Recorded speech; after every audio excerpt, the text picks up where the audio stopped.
Boa noite, professor. Tudo bem? Boa noite, professora Patrícia. Tudo bem? E vocês aí? Bem, seja bem-vindo, professor Gustavo Calçado, constitucionalista, um brilhante constitucionalista. Está em Aracaju, é isso, professor? Em Aracaju, eu moro aqui há 5 anos já, mas nós somos conterrâneos aí de Uberaba, né? Sim. E durante algum tempo dei aula aí em Uberaba e por conta de um convite feito para dar uma aula na pós-graduação aqui na faculdade, na UNIT, em 2013, mudei para cá com a família, com esposa, com filha, e aí estou aqui desde então, desde o começo de 2014. E aí hoje eu dou aula na Faculdade Estácio, aqui em Aracaju, e tive uma passagem pela UNIT durante 3 anos, dei aula em alguns cursinhos preparatórios para concurso público aqui, né? Hoje tenho um vínculo com o cursinho Alexandria, concursos, junto com o Ralim preparatório também. Já tive uma passagem pelo Êxito, alguns cursinhos aqui que preparam a galera para o concurso, né? E tenho trabalhado aqui também no meu livro de Direito Constitucional. Eu devo estar lançando, professora Patrícia, por volta do mês de setembro. Já está aí com quase 500 páginas.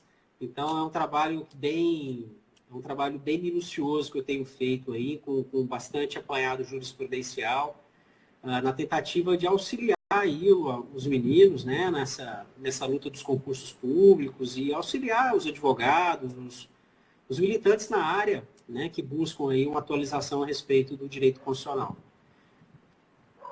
E já fica aqui o convite para lançar o seu livro em Uberaba. O pessoal que vai, e eu faço questão de lançar seu livro pelo Ida Cursos em setembro. O pessoal vai querer, aliás, as modificações constitucionais são constantes, né?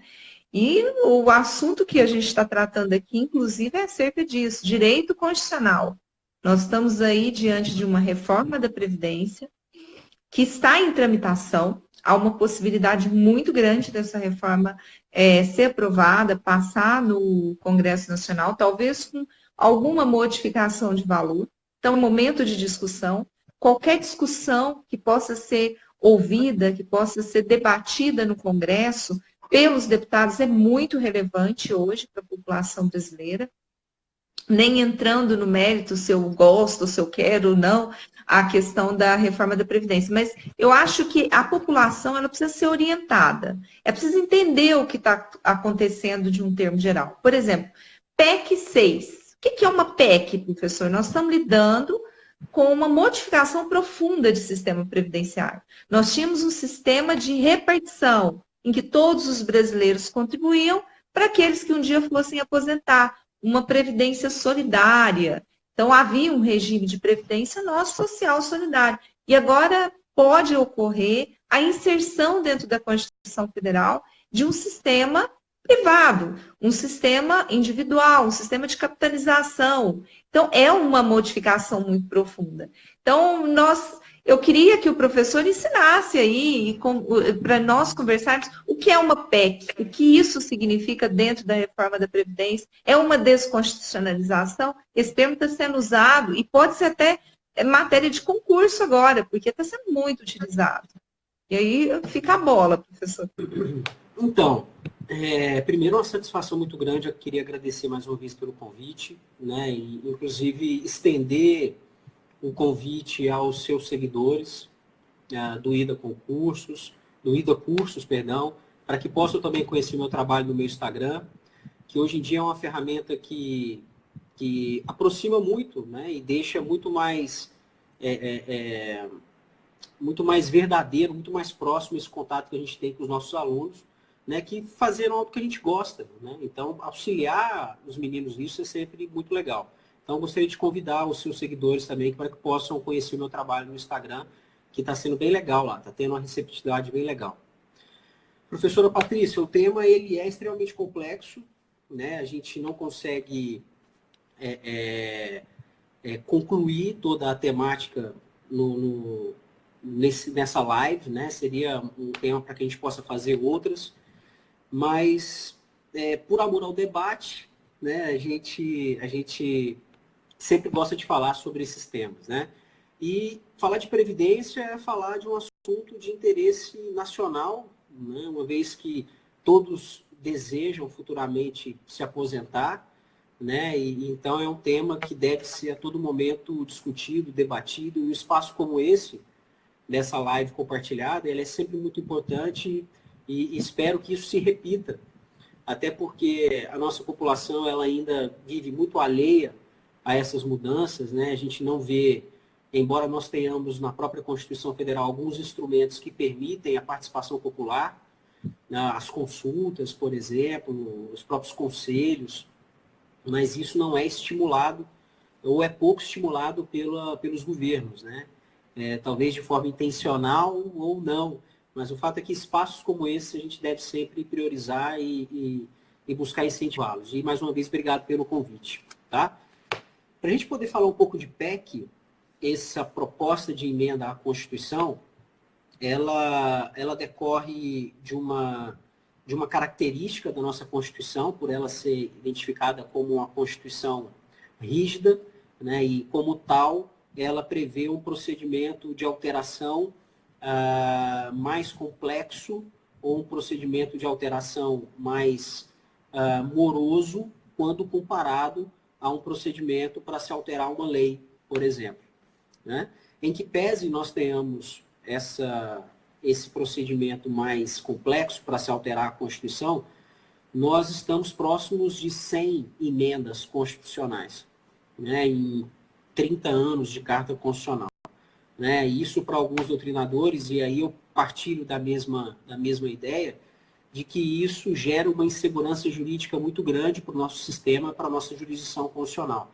Né? Pouco mais de 30 anos, temos quase 100 emendas à Constituição Federal. E se a gente pegar dessas 100 emendas e levar para a seara previdenciária, né, vamos tratar de forma mais específica o artigo 40 da Constituição, nós identificamos que o artigo 40 da Constituição ele já está todo retalhado, né, tendo em vista a interferência de várias emendas à Constituição Federal, né, a emenda 20, a emenda 41, a emenda 47. Então, isso fez com que o artigo 40 da Constituição, ele, utilizando as palavras do Luiz Roberto Barroso, no livro dele de Direito Constitucional, ele fala de uma coxa de retalhos, né? Então, a nossa Constituição hoje, ela é vista por alguns como uma coxa de retalho, e isso não contribui nada para a estabilidade, pela segurança jurídica, que é a finalidade do texto constitucional, né? Então, a PEC, ela vem nessa ideia de alterar o texto constitucional, e por se tratar do exercício de uma atividade do poder constituinte derivado, ele possui alguns limites, né? Alguns limites de natureza circunstancial, como, por exemplo, não se altera a Constituição em período de estado de sítio, estado de defesa ou intervenção federal. Alguns limites temporais, caso a PEC seja arquivada, ela só pode ser proposta na próxima sessão legislativa. Alguns limites procedimentais, que é aquele rito procedimental, a votação 2 vezes em cada casa, com quórum de 3/5. E os limites materiais, que são os limites previstos no parágrafo 4º do artigo 60, que são as cláusulas de pedra da Constituição Federal, em especial, lá no parágrafo 4º, trata sobre os direitos individuais, né, como um limite material à propositura de projetos de emenda à Constituição, desde que esses projetos venham a cercear essa matéria, né, venham a restringir essa matéria. Então, não pode ser objeto de projeto de emenda à Constituição um conteúdo que venha a diminuir os direitos fundamentais. Ampliar não tem problema, mas se porventura um projeto de emenda venha a restringir, isso já é algo que nos deve deixar de orelha em pé, né? Sempre atento a essas questões. E, de uma forma ou de outra, essa reforma da Previdência ela passa por essas discussões, né? É muito comum nós nos depararmos com alguns depoimentos de professores, né, no sentido de acolher essa temática, no sentido de entender que a PEC, embora ela seja necessária, né, em virtude da pirâmide social brasileira sofrer uma mudança significativa, né, segundo algumas projeções aí para o ano de 2030, para o ano de 2060, nós teremos, se não me falha a memória, 2060, nós teremos para cada 4 pessoas, um idoso, né? Então, é uma projeção bem significativa e algo que merece uma atenção por parte dos nossos governantes, né? Então, em que pese ela seja necessária, alguns professores defendem a ideia de que há um retrocesso, né, sobre alguns aspectos aí que devem ser analisados por nós, né? E esse espaço é importante por conta disso.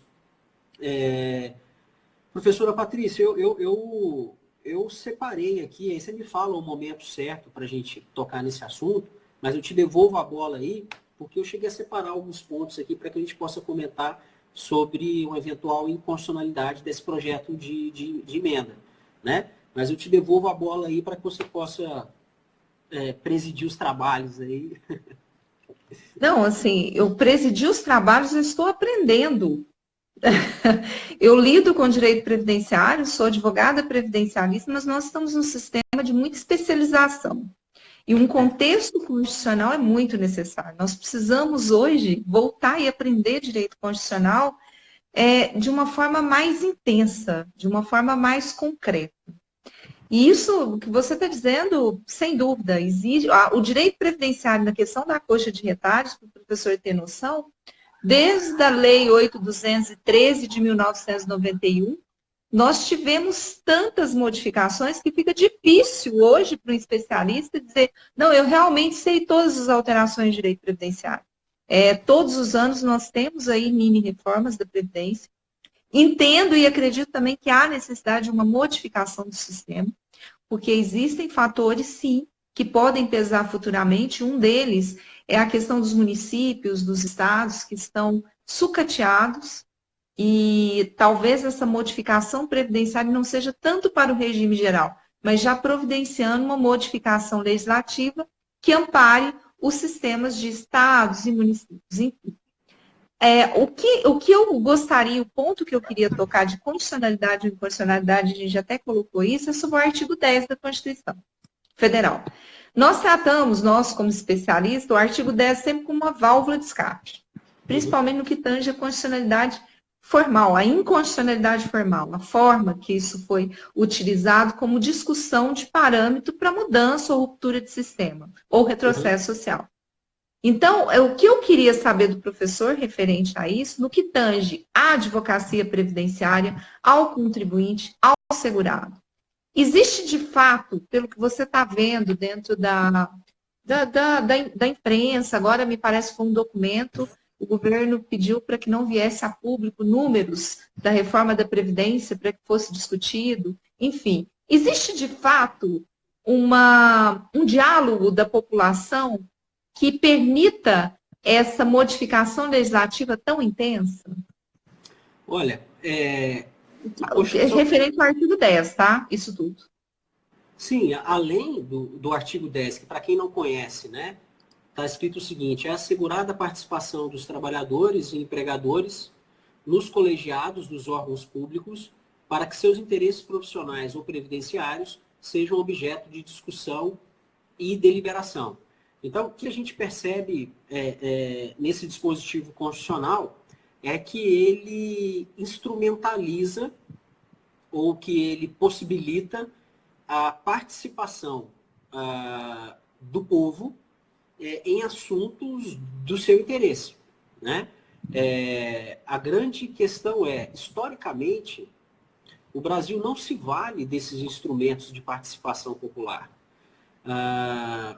E aí eu costumo fazer aquela reflexão, né? Se de fato a questão de não estimular a participação popular, se é algo proposital ou não, né? Tendo em vista que pode ser que seja desinteressante para os nossos líderes que o povo não participe dessas discussões e que não amadureça politicamente, né? E aí eu me lembro de uma frase daquela música do Caetano, né? Vaca Profana, que diz que a vaca profana coloque seus cornos para fora e acima da manada. Então, para que a gente possa enxergar além da manada, é preciso que a gente seja estimulado a pensar, que seja estimulado ao amadurecimento político. Só que isso no Brasil, historicamente, não é utilizado.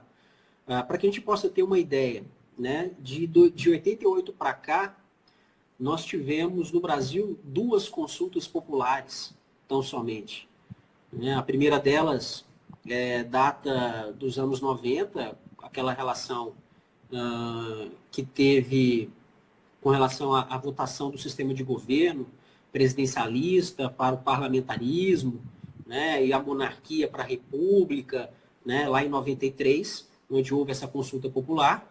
E em 2005, a questão que envolveu o desarmamento, né? Então, somente em 2 hipóteses, em 30 anos de Constituição, a população foi chamada a deliberar a respeito de alguma matéria de seu interesse. Né?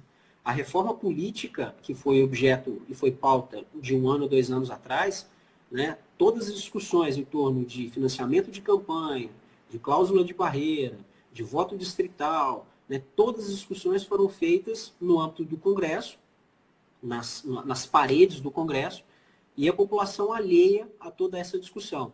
Então, embora existam instrumentos constitucionais que permitam a participação do povo, é muito pouco estimulado. Então, o artigo 10 ele é um dispositivo constitucional que ele deve ser sempre lembrado, né, na militância da advocacia, né, na instrumentalização de processos judiciais, né, utilizado em mecanismos de controle por parte do poder, por parte do povo, com relação ao poder público, mas é um instrumento que ainda merece uma maior atenção por parte dos nossos governantes. Então, e isso aí que você colocou, professor, é relevante. Por isso é que eu insisto que o direito constitucional hoje, ele talvez, bom, ele sempre foi uma das matérias mais relevantes, porque a nossa Constituição é suprema, é uma carta política, mas é uma carta também de proteção social, de direitos fundamentais, uma carta de proteção de direitos fundamentais. Mas o estudo tangenciado do direito constitucional para a advocacia especificamente, para os operadores do direito, inclusive na prática, ela ainda é muito perene, ela é muito pequena. Por isso, da estimulação dessas lives, de querer ouvir os constitucionalistas, de querer ouvir as pessoas que estudam a nossa carta, né, nossa carta maior, de uma forma tão intensa. No que tange, especificamente, você falou das modificações legislativas, me falou do processo de emenda à Constituição e as medidas provisórias. No direito previdenciário hoje, nós vivemos uma sequência de medida provisória, inclusive, professor, já tem uma que está para ser aprovada no Congresso, se ela for aprovada, se tornar lei, que já está em vigor, que reduz o direito previdenciário de uma forma gritante. Ela, inclusive, possibilita, por exemplo, a penhora do bem de família, para famílias de baixa renda. Ela modificou um sistema de bens de família que podem ser penhorados pelo Estado em caso de débito previdenciário. Então, e as medidas provisórias? Como que está entrando nisso tudo? O direito previdenciário ele tem sido modificado por medida provisória. E agora estão tentando, de uma forma mais ampla, por emenda à Constituição.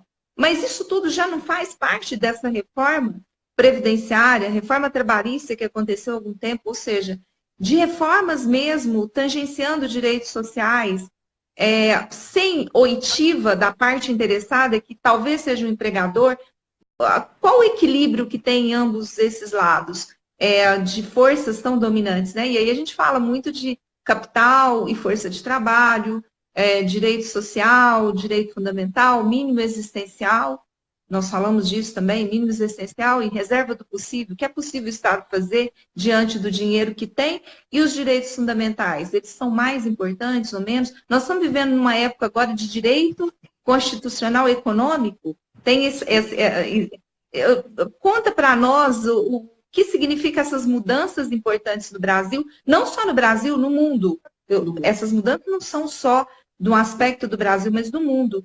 E a consequência disso para o direito constitucional? Qual o modelo que o Brasil está adotando hoje? Um modelo americano? Um modelo europeu? Enfim. Então, deixa eu tentar recapitular aqui um pouco do que você falou. Muita coisa, né?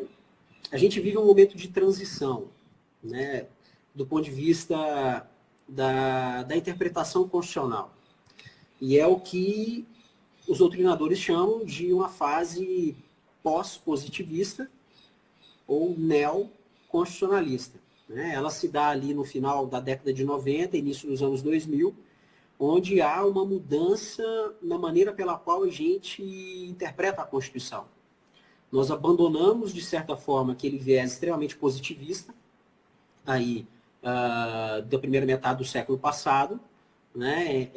Inclusive se valendo da interpretação estritamente positivista, né? Isso fundamentou vários regimes totalitários, né? Exemplo de Hitler na Alemanha, Mussolini também, né? Toda a perseguição a negros, a judeus, a homossexuais, todas fundamentadas na lei, autorizadas pela lei, tamanha interpretação positivista que se tinha naquele período histórico. Então, nós abandonamos essa seara interpretativa de forma restritiva e invadimos um período neoconstitucionalista, que nós passamos a interpretar a Constituição Federal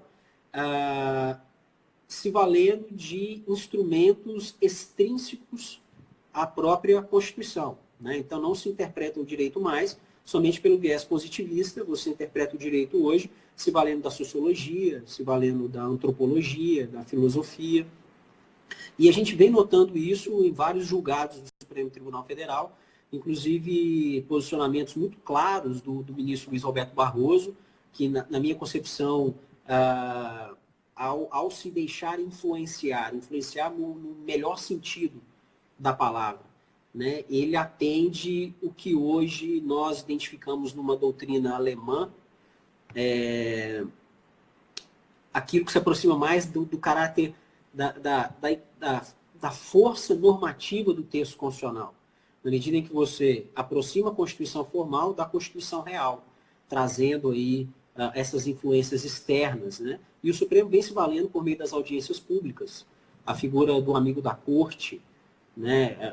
Auxiliando o Supremo Tribunal Federal nas principais decisões, de modo a fazer com que a sentença seja a mais acertada ou a menos errada possível, né?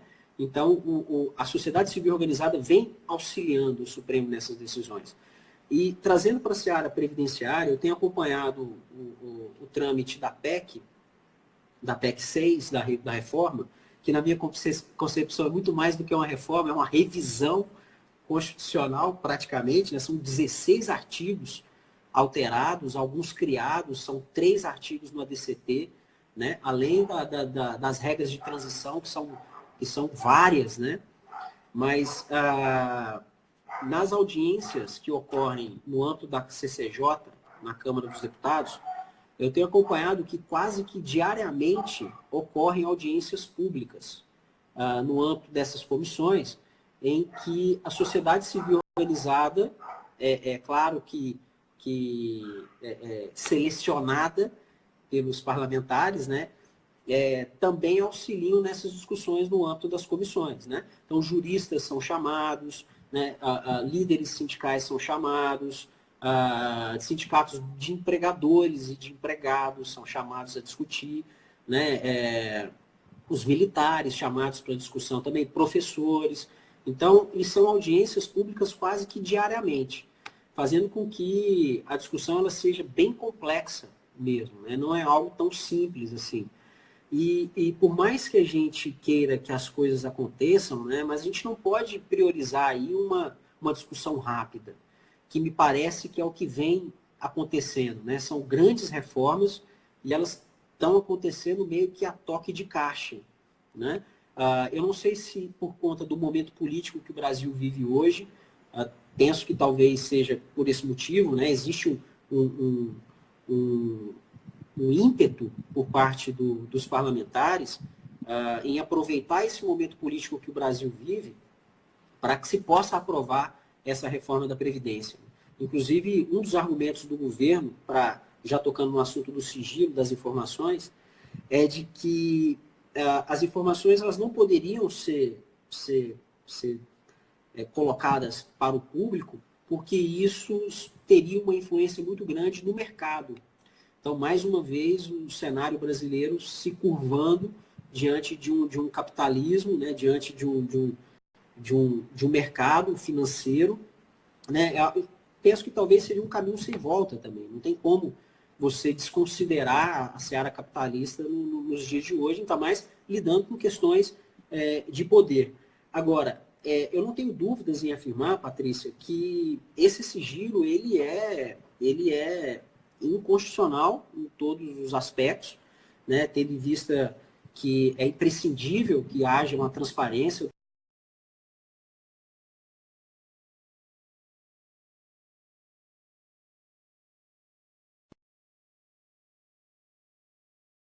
Sobretudo, cortou a...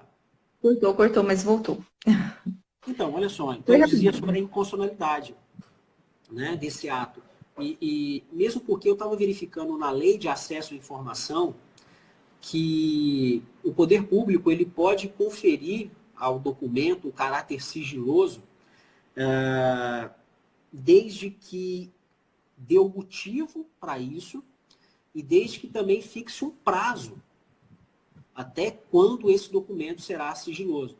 Então, me parece que essa não foi a preocupação do governo Bolsonaro em tratar essa matéria com base na lei. Então, de fato, foi um ato arbitrário, um ato sem fundamento nenhum, extremamente abusivo, ilegal e inconstitucional. Ilegal sobre o aspecto da mácula direta à lei do acesso à informação. De forma específica, para quem está nos acompanhando aí, isso está previsto lá no artigo 23, inciso 4 da Lei 12.527 de 2011, que é a Lei de Acesso à Informação, que diz o seguinte, Patrícia: a informação que possa oferecer risco à estabilidade financeira, econômica e monetária do país pode ser considerada imprescindível à segurança do país, merecendo o status de sigilo. Mas para que isso possa acontecer, é necessário que, com base no artigo 24, fixe um prazo até quando esse fundamento teria um caráter sigiloso. Aí fixa 3 itens, né? Documentos ultra secretos em 25 anos, secretos em 15 anos e documentos reservados em 5 anos de sigilo. Além de falar dos motivos que levaram a esse caráter de segurança nacional. Né? Então é preciso que isso seja melhor explicado, acima de tudo. Então, esse ato, sem dúvida nenhuma, ele é um ato inconstitucional, ilegal sobre esse aspecto e inconstitucional porque não atende o princípio da moralidade administrativa, o princípio da publicidade previsto lá no caput do artigo 37 da Constituição. Né? Então, esse viés interpretativo que a Constituição tem, e inclusive você comentando sobre a experiência prática na advocacia, é muito comum nós escutarmos de alguns advogados, né, dizer que, poxa, mas isso só está na Constituição. Isso deve ser regulamentado. Isso só está na Constituição. Poxa, está na Constituição, Patrícia. Está no texto supremo. Está no texto de referência para todo o sistema normativo brasileiro. Então, qual seria o problema? É uma mudança, é uma virada de mesa interpretativa mesmo. É o militante da advocacia, o militante do direito, voltar os olhos à Constituição a todo momento. Então, não é nenhum demérito a falta de regulamentação. Está no texto. Está no texto supremo isso. Né? Pode falar. É uma norma, né? Uma norma maior, suprema, que precisa ser observada pelo judiciário, por toda a sociedade, e precisa ser aplicada, a aplicabilidade da Constituição Federal, que a gente fala tanto. E nós percebemos que muitas vezes uma instrução normativa do chefe de um setor X, ele tem uma força substancial, prática, evidentemente, muito maior do que a Constituição Federal. Você falou um ponto necessário, voltar os olhos à nossa Constituição Federal. No que tange ao sigilo desses documentos e informações, eu concordo, não sou especialista em direito constitucional, mas é realmente inconstitucional no momento em que o Brasil precisa de transparência e verificar números específicos para ver a limitação desse direito previdenciário, o que vai impactar nas futuras gerações. Então, eu preciso saber um estudo atuarial concreto do que eu posso tangenciar e às vezes até mesmo com medidas alternativas de modificações de impostos para que seja mantido esse sistema previdenciário, porque a Constituição traz isso. Ela traz essa possibilidade, olha, diante de uma perda de direito ou de uma possibilidade de modificação para melhorar esse sistema previdenciário, vai fazer uma opção por melhoria do sistema previdenciário. Tem impostos na Constituição que foram regulamentados, como imposto sobre grande fortuna. Ah, mas o impacto é pequeno? Não, professor, não é pequeno se nós tivermos um estudo atuarial desse impacto na reforma da Previdência. Se esconde documento, como eu vou saber os números concretos?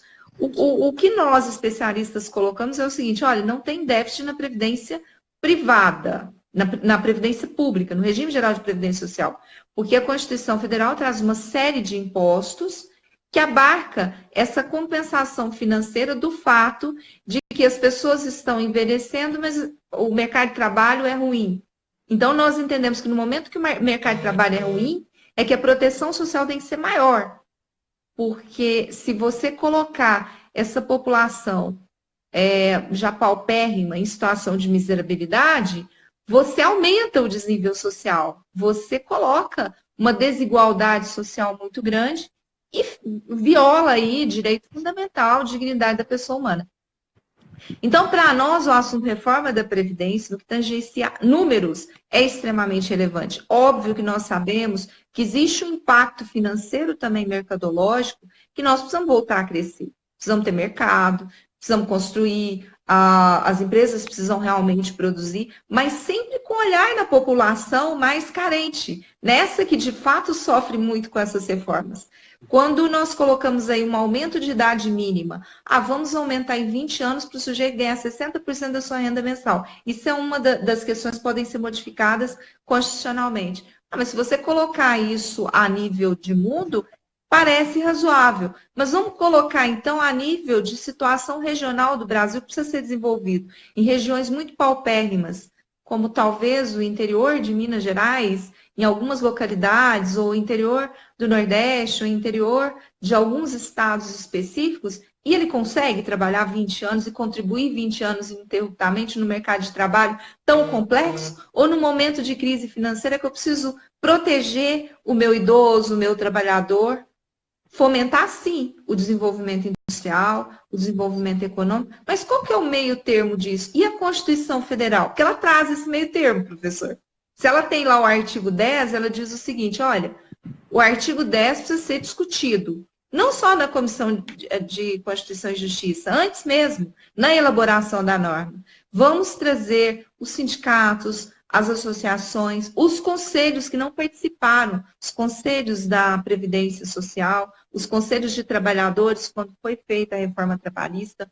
Vamos chamar esses conselhos para participar da discussão, verificar o impacto e ver o que isso vai causar na vida do brasileiro, até onde ele quer ir, até onde não dá para ir, o que ele quer assumir com a ruptura de sistema futuro ou não. Isso eu não tenho visto nos últimos anos. A Constituição Federal, ela traz uma proteção muito grande à Previdência Social e talvez porque a Previdência Social seja um dinheiro mais limpo que o Estado receba da população em geral. A Constituição de Brasília, dizem as más línguas, não sei se é verdade, foi feita praticamente da construção do dinheiro da Previdência Social. Eu sei, essa discussão ficou lá atrás. Mas e esse impacto futuro? Precisa trazer essa discussão novamente. Por falar em impacto, eu separei aqui, Patrícia, uma reportagem da revista Gazeta do Povo, em que ela traz os 500 maiores devedores da Previdência. Quem está na cabeça da lista é a massa falida da Varig, com 3 bilhões 891 milhões de reais em dívida com a Previdência. A JBS, em segundo lugar, com 2 bilhões 300 e pouco. Depois vem a Aviação Aérea São Paulo, com 1 bilhão. Depois 4 ou 5, com 1 bilhão e pouco. Depois vem a Fundação Bradesco, Banco do Brasil, Mackenzie, Caixa Econômica Federal, Companhia de Saneamento Ambiental do Maranhão, Associação Sulina de Crédito. Então, o que a gente percebe? Eu não sei até que ponto eles fizeram essa análise, mas será que não haveria a intenção de cobrar desses devedores da Previdência, já que a preocupação é a receita, né? O déficit da Previdência? Né?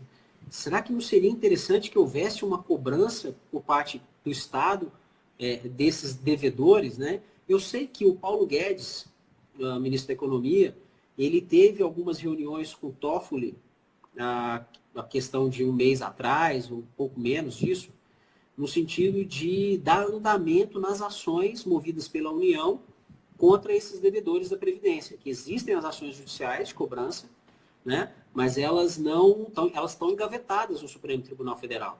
Né? E eu não tenho dúvida em dizer, isso é público, né?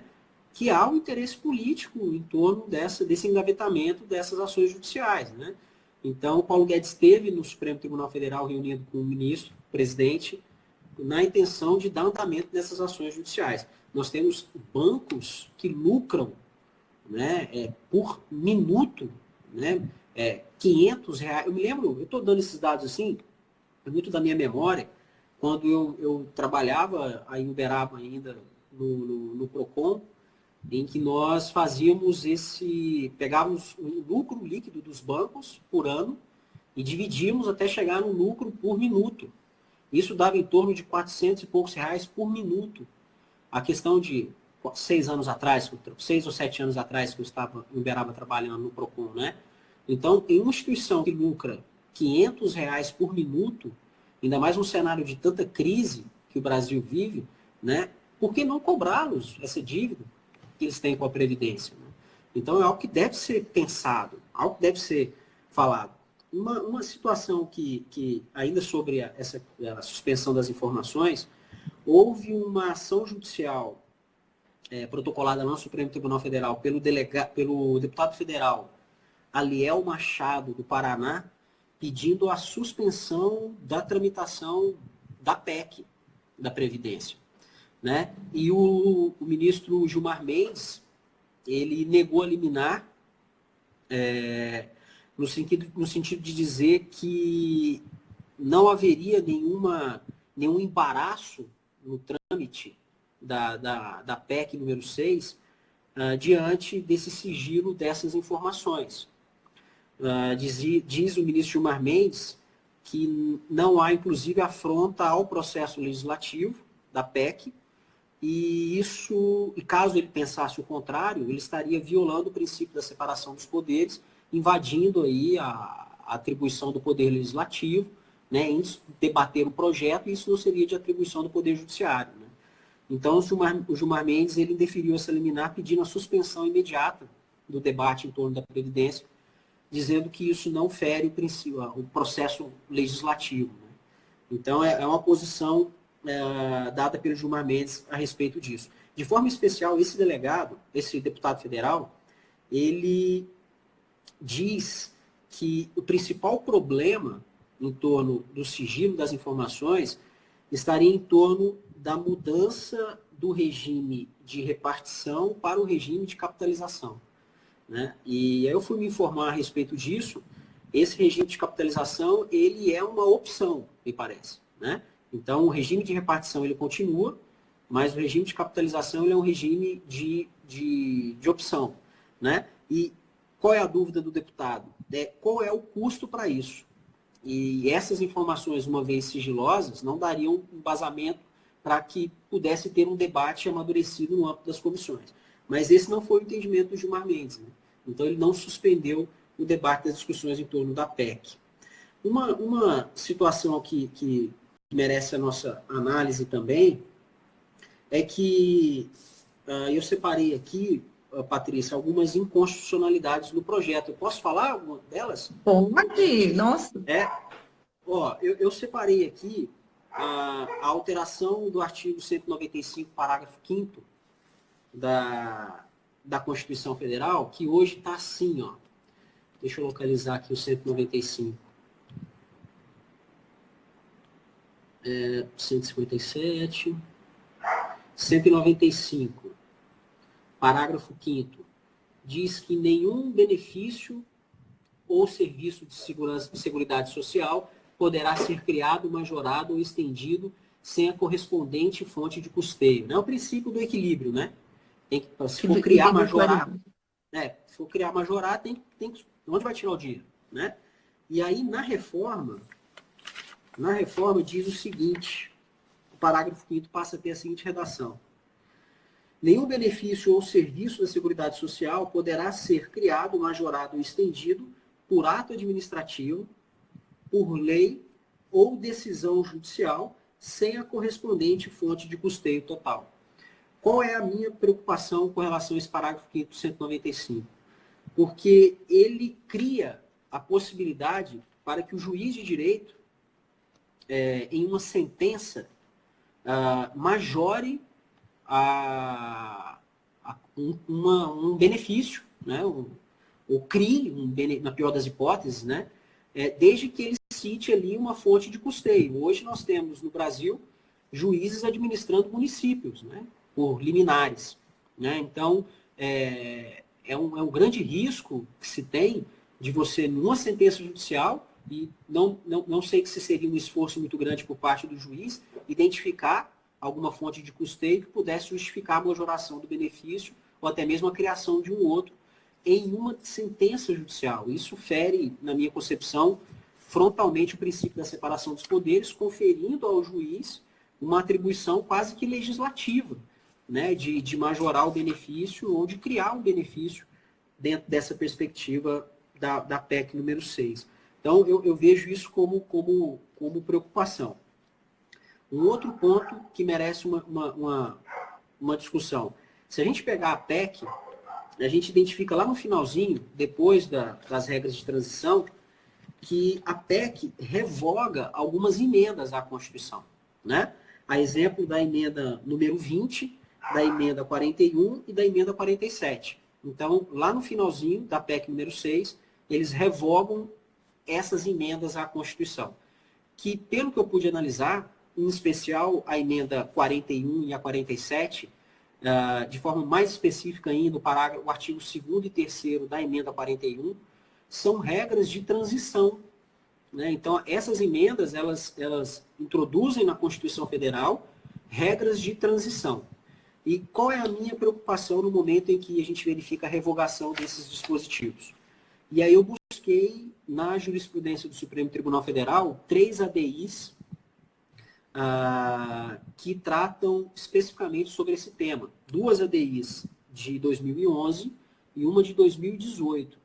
Né? Vou começar aqui pela de 2011, que é a ADI, para a galera que está acompanhando aí, a ADI 4291 de 2011, que diz o seguinte: a alteração do regime jurídico é possível, mas não caberia levar às últimas consequências, não podendo olvidar princípios como o da confiança, o da solidariedade, da responsabilidade e da segurança, que são princípios que norteiam a Previdência, né? Então, a gente percebe nesse julgado de 2011 que o Supremo Tribunal Federal ele se pautou num conservadorismo, né, no momento em que admite a possibilidade da mudança, mas não levar às últimas consequências. E um ADI 3133 de 2011 também. A primeira foi de relatoria do ministro Marco Aurélio, essa segunda da ministra Carmen Lúcia, que diz o seguinte: direitos adquiridos, que em virtude das emendas, né, são direitos adquiridos das pessoas, desde o início da Constituição até a data da emenda 41, não poderiam ser alcançadas por norma superveniente. Então, não é qualquer norma superveniente que vai retirar o direito adquirido das pessoas em virtude da emenda 41. Então, mais uma vez, o Supremo Tribunal Federal adotando uma postura mais conservadora, no sentido de garantir às pessoas, sobre o assunto Previdência, um respeito ao direito adquirido, né? E, por fim, uma ADI 5039, de relatoria do Edson Fachin, ela é de 2018, que diz que é imperioso a aplicabilidade e a manutenção das regras de transição, pois já incorporadas ao patrimônio do servidor. Então, são 3 ADIs discutindo lá no Supremo Tribunal Federal a manutenção do direito adquirido em virtude de norma superveniente. E eu não tenho dúvida, Patrícia, em dizer que, assim como ocorreu na reforma trabalhista, né, que essa reforma da Previdência ela vai ser judicializada. Né? Eu não tenho dúvida em que o Supremo Tribunal Federal vai ter que deliberar a respeito dela, como já está deliberando, né, nesse julgado que o Gilmar Mendes negou a suspensão do debate. Né? Então, vai ser um assunto que vai gerar uma consequência mais grave. E, por fim, Patrícia, mais uma inconstitucionalidade que eu observei, sobre o princípio da vedação ao retrocesso, em que o direito social, previsto lá no artigo 6º da Constituição, inaugura os direitos sociais, né, no Brasil, e o Supremo reconheceu esse princípio da vedação ao retrocesso como um princípio constitucional implícito, e, como tal, ele compõe um bloco de constitucionalidade. Então, hoje, aquela pirâmide de Kelsen, né, que nós estudamos na graduação, né, ela já sofreu uma mudada completamente. Né? Então, não é só mais a Constituição que está no ápice da pirâmide. A gente identifica lá esses princípios constitucionais sensíveis, os princípios constitucionais implícitos, dentre os quais a vedação ao retrocesso, que tem como base a Corte Interamericana de Direitos Humanos. Né? Lá prevê esse tipo de situação. E no RE, para quem está anotando aí, 639-337, o Supremo Tribunal Federal reconhece a vedação ao retrocesso. Então, com base nesse RE, é um precedente que pode ser utilizado para futuros questionamentos lá no Supremo Tribunal Federal, em especial a perda dos direitos, né, com relação à Previdência, em especial sobre a mácula ao princípio da isonomia, quando ele fixa a mesma idade, né, para homens e mulheres rurais, urbanos e professores também. Né? Me parece que houve esse ponto. E, poxa, né, a gente sabe que o princípio da isonomia ele deve tratar aquelas pessoas que estão em situação diferente de forma diferente. Né? E tratar dessa maneira, isso fere o princípio da isonomia, então é bem provável que isso seja questionado também lá no Supremo Tribunal Federal. E eu coloquei aqui ainda que o projeto me parece que veda acumular integralmente 2 benefícios. Né? Ele cria lá uma porcentagem impedindo que pudesse acumular 2 benefícios. E isso, segundo se entende aí, fere a segurança jurídica, a dignidade e a vedação ao retrocesso. Então, são assuntos que sem dúvida nenhuma, serão judicializados lá no Supremo Tribunal Federal, e é preciso que a gente fique atento a essas mudanças aí, né? Vamos ver o que vai acontecer aí. Passo a bola para você agora.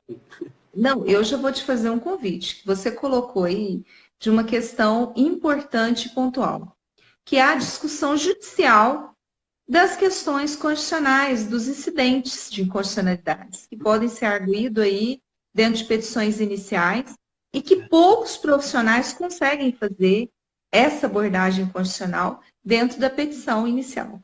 Então, já vou fazer um convite aqui para que você venha em Uberaba ministrar um curso específico sobre o apontamento dessas inconstitucionalidades que o advogado pode fazer. Qual o melhor momento? Na petição inicial, durante todo o processo? Como funciona essas inconstitucionalidades por omissão, né? No caso concreto? Ensinar aí a advocacia, eu me insiro nela, tá, professor? As questões pontuais de direito constitucional. Vai pensando que eu vou ficar aí todo dia. Que dia que vai dar aula lá em Uberaba? Que dia que vai dar aula para o Brasil sobre essas questões constitucionais que já estão sendo discutidas? Para o professor ter noção, nós tivemos uma modificação por medida provisória que foi transformada em lei da pensão por morte. A pensão por morte, ela passou a ter critérios diferenciados por idade. A mulher de 21 anos recebe X tempo, 3 anos. De 21 a 24 anos recebe por 6 anos. E acima de 44 anos, a mulher recebe a pensão por morte de forma vitalícia.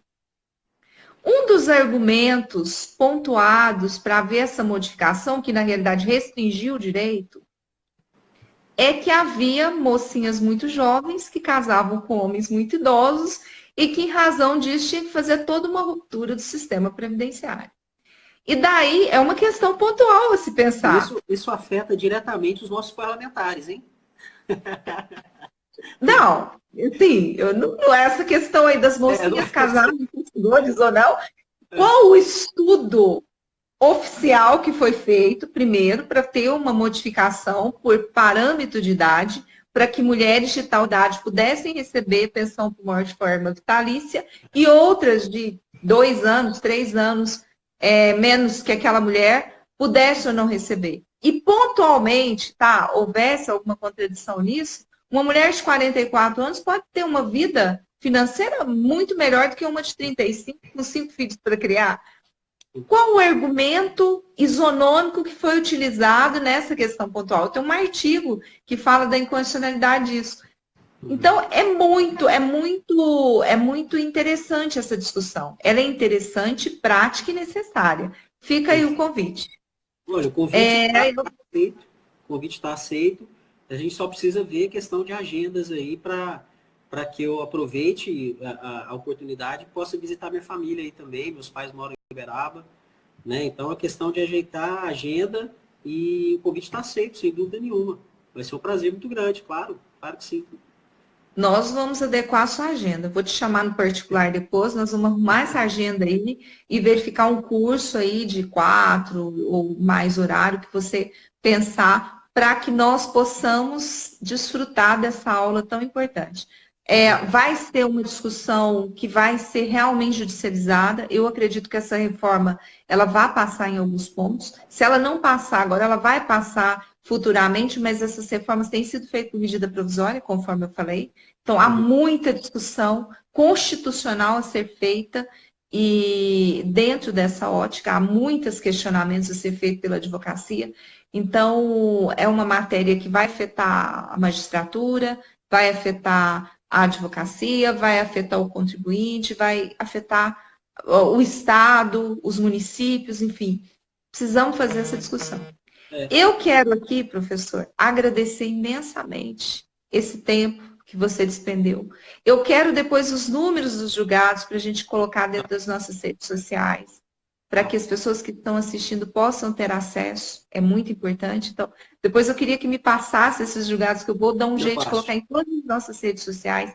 Quero convidar aí quem está seguindo o IDA para ir lá no Instagram do professor Gustavo Calçado, que dá dicas fabulosas. Ele fala o que é a desconstitucionalização, que eu vi esses dias, aprendi.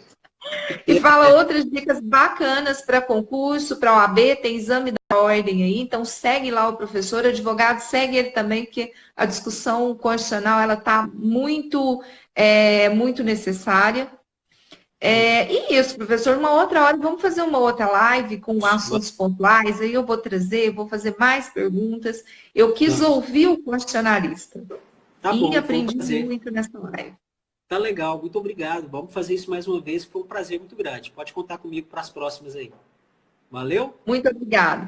Eu quero também agradecer aqui o pessoal, o IPEDS, o Instituto do meu amigo lá, Alan. O Alan foi o idealizador, na realidade, desse instituto.